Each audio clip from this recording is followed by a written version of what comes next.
안녕하세요. 한국태화영리학회 태화선언 법사 태화입니다. 오늘은 그 신내림을 고민하는 그런 분들과 이야기를 하면서 느낀 점을 좀 이야기 드리고 싶습니다. 만약에 동영상을 보시는 분이 신내림에 대해서 내가 이제 신을 받아야 되겠다, 또는 신내림에 대해서 고민하고 있다, 그러면 이제 같이 고민하는 시간을 가져보겠습니다. 왜 신을 받으려고 하는 것인가 돌아봐야 됩니다. 혹시 신을 받으면 지금 어려움이 해결되는가? 어려움이 해결되는다는 게 뭐예요? 이제 경제적으로 좋아진다, 이런 거잖아요. 그러면 진짜로 내 어려움이 이제 집안 문제라든가 경제 문제라든가 또는 뭐 건강 문제라든가 모든 것이 해결된다, 그렇기 때문에 나는 신을 받아야 된다 하고 생각하신다면 다시 한번 생각해 보시기를 바랍니다. 왜냐? 신을 받고 1년 안에 신엄마 또는 신아버지와 관계가 끊어지고 그 다음에 법당을 접는 분들도 상당히 많이 있습니다.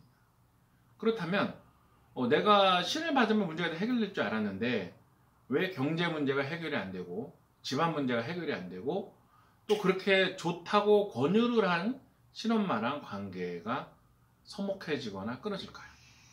생각해 보시기 바랍니다. 그거는 신을 받는다고 해서 해결되는 문제들이 없다는 것입니다.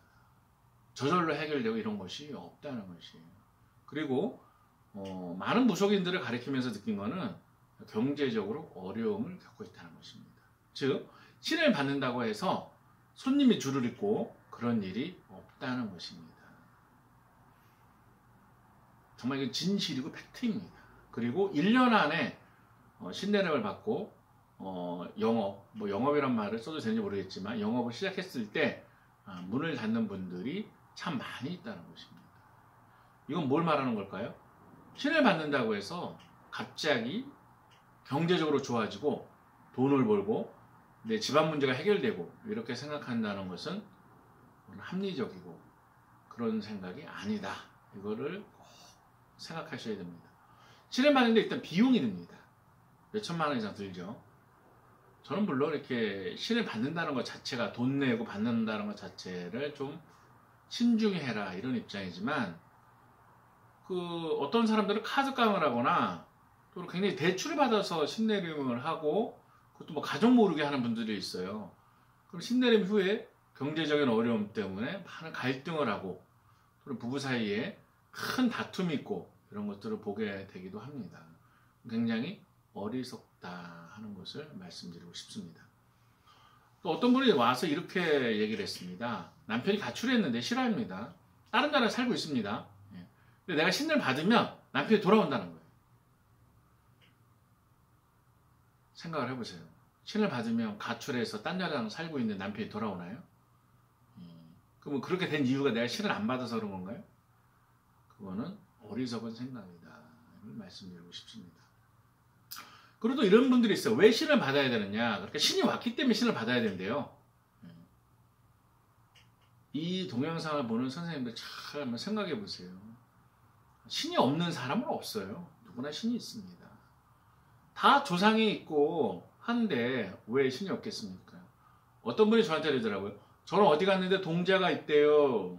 제가 그랬습니다. 예, 옆에 시어머니도 있고, 예, 옆에 할머니도 있고 할아버지도 있습니다. 이렇게 말씀드렸죠.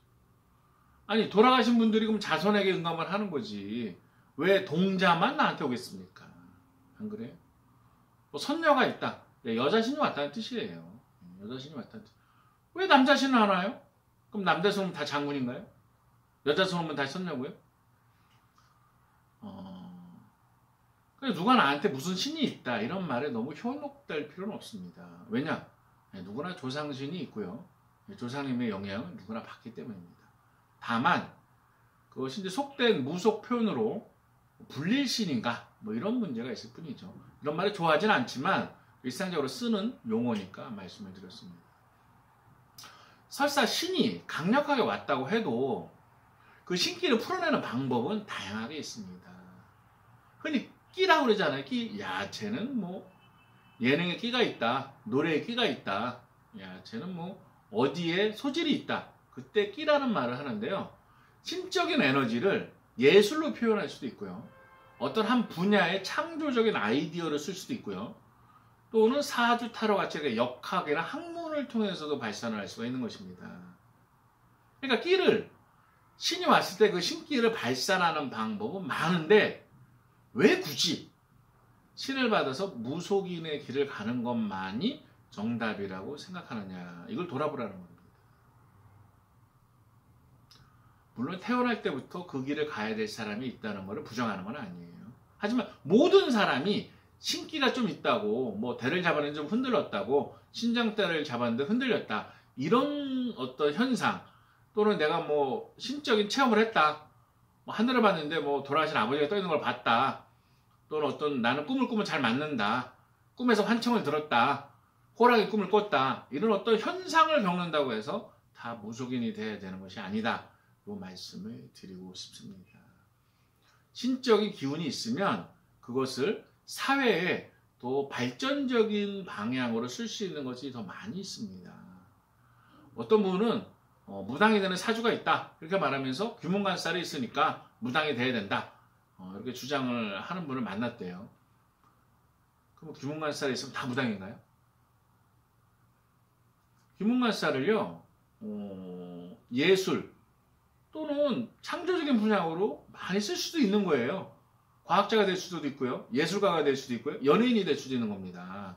그것을 전부 이렇게 무속인이다, 이렇게 단정 짓는 것은 좀 심한 어떤 확대다, 이렇게 생각을 합니다.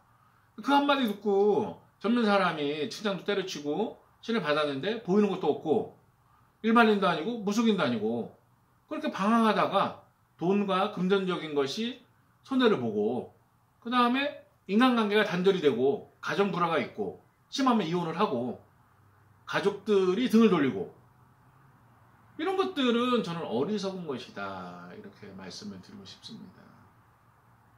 무속인이 되는 가장 중요한 요인은 저는 사명감이라고 생각을 합니다. 내가 어려움이 있어도 이 길을 가겠다, 나는 뭐 기도를 통해서 사람들에게 도움되는 역할을 하겠다, 조상님과 신명들을 풀어주는 역할을 하겠다, 나는 그거를 천직으로 삼겠다, 그래서 어떤 어려움이 있어도 가겠다, 이런 사명감이 있다, 그러면 그 사람은 갈 수 있는 사람이에요. 하지만 사명감이 아니라 어떤 경제적인 어떤 부를 이루지 않을까, 또는 나한테 신이 왔다고 하니까 나는 뭐 이걸 받아야 되나 보다, 내가 사업이 안 되고 가정이 불화되는 게 다 신병이 난다, 그러니까 나는 이걸 가야 되겠다, 이거는 아니다, 어리석은 길이다, 이거를 말씀드리고 싶습니다.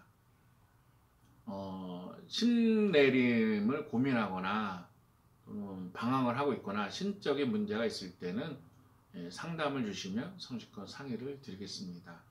그리고 쉽게 신의 길을 들어선다면 그것은 후회할 수도 있다, 이걸 꼭 명심하시고요. 이게 돈 버는 길도 아니고 1년 안에 접는 사람도 많고, 또 신을 받고 나서 경제적으로나 가정적으로 더 어려움이 생기는 사람도 많다는 것을, 현실이라는 것을 꼭 기억을 하시고 신중하게 판단을 하시기를 바랍니다. 예, 건강하십시오.